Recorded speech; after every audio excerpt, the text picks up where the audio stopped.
Welcome to Early Gold's Relationship Flow. We are in a new time, a new flow,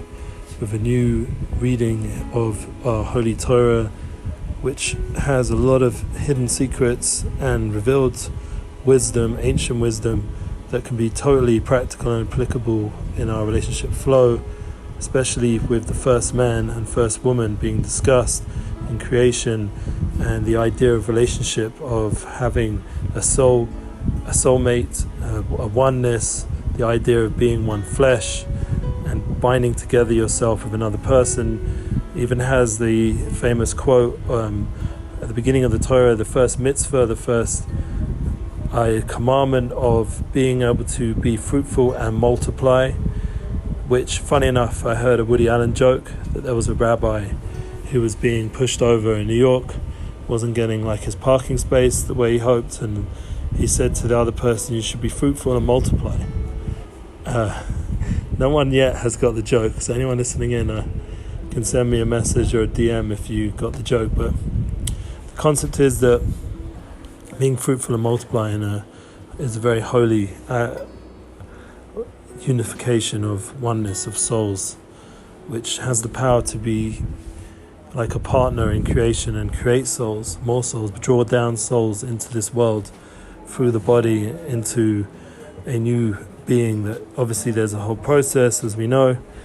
in the physical sense of the 9 months and the labor process and what goes on inside, how spiritually it's formed, and then the idea of the birth and the whole process of, which will be coming to another few weeks, of the bris milah, another mitzvah, or if it's a girl, there's the idea of, there's a certain holiness and purity that comes down, depending on, in each in its own way, in its own unique form. But the concept of being fruitful and multiply is not just a commandment, but it's actually a very big key to have the relationship flow, that a couple should have that intimacy and that ability to focus in the most intense, loving, connecting way. Now, we discussed this a little bit previously in our podcast, and something which is obviously best to be done face to face or through some sort of Zoom private meeting. But the concept of intimacy is something which is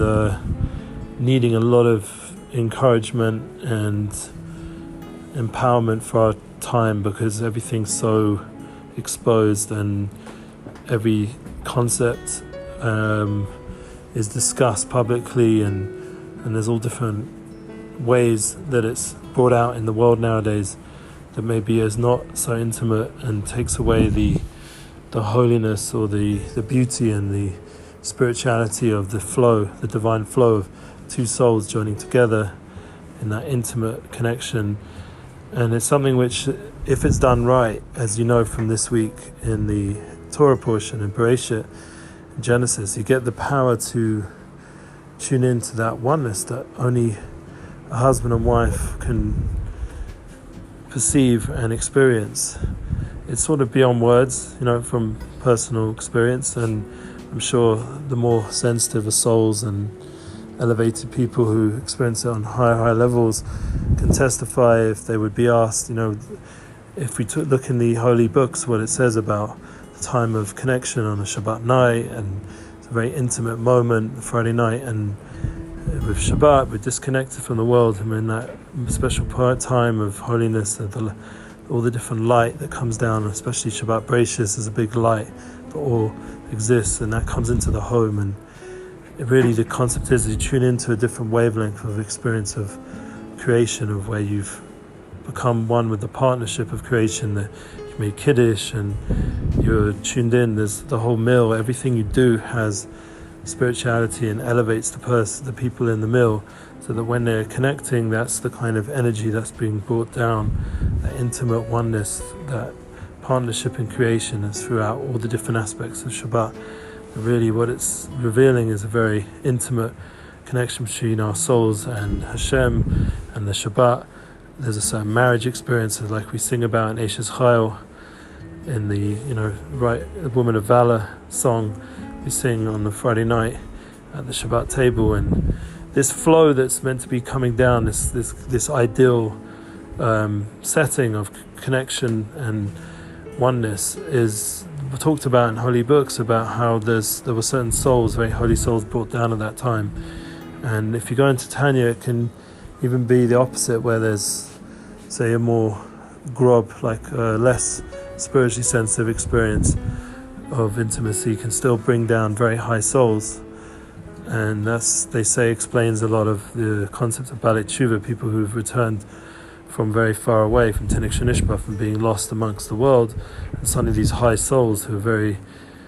on fire for God, for spirituality, for Torah, they come back from such places of seemingly darkness, where there was no seemingly spiritual focus, and they become very spiritually focused because their souls were from a very high source, even though the actual moment of intimacy was far from that.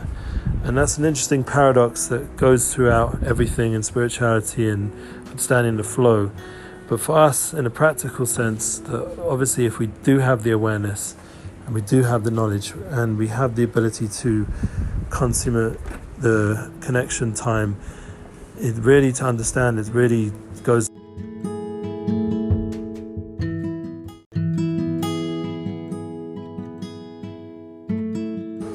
Okay, so to continue, we just had a little interruption. So when that moment of consummation takes place, there's this soul focus between two souls that truly are one. That oneness is in the essence of that relationship. And that binding is very profound. But the key for our practical purposes is to have that healthy relationship flow that's needed, the emotional level, that there is all the different emotional tools are put into place, either words of comfort, of connection, of intimacy, of support, of validation, of dedication, of compliments, all these kind of things are what bridge that relationship level. So we're going to go more into this in our part 2, that will be next week, and this will be a long-term part of our relationship flow discussion. If anyone has any insights or any requests, they're welcome to send to me, and looking forward to hear your relationship flow. Have a beautiful Shabbat, voracious, and may we be blessed with such intimate moments that